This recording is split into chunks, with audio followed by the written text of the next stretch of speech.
আজকে বাজার থেকে এনেছেন মুরগি, আর এখন আর মুরগি কোটার জন্য বাড়িতে কোনো ঝামেলা থাকে না। এগুলো বাজার থেকেই পরিষ্কার করে আনা হয়। বাড়িতে শুধু প্রায় পরিষ্কার করে কেটে কুটে রান্না করে যায়। এখন আর তেমন কষ্ট হয় না। আর মোরগ কাটতে কিন্তু আমার খুবই ভালো লাগে।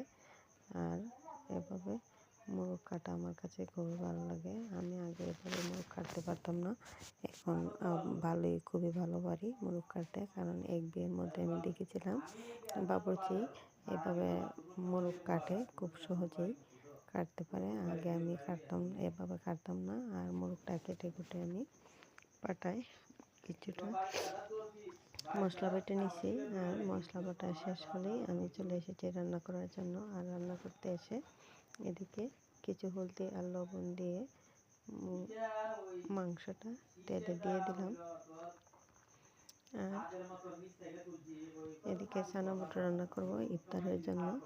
আর এর মধ্যে পেঁয়াজ, লবণ, মরিচ, হলদি, জিরা সব ধরনের মশলা দিয়ে কষিয়ে নিতেছি।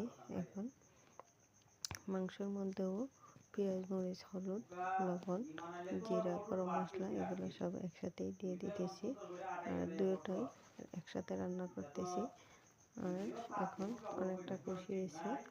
কষানোর পরে আমি কিছুটা আলু দিয়ে দিব, কারণ আলু ছাড়া আমার ছেলে খুবই কম খায়। ও মাংসটা খুব কম খায়, আলুটাই বেশি খায়। আর এদিকে আমি কষিয়ে নিলাম। আর দুটা তরকারি রান্না হতেছে।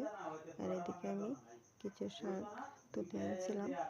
আর শাকগুলা কেটে কুটে আমি শুটকি দিয়ে রান্না করব। এর মধ্যে শিমের বিচি ভেজে দিয়েছি। আর শাক ভাত এগুলোর মধ্যে আমি যারা ইউটিউব থেকে দেখবেন প্লিজ সাবস্ক্রাইব, কমেন্ট করে যাবেন। গরম গরম ভাতের সাথে মাছ মিলে খেয়ে নিলাম।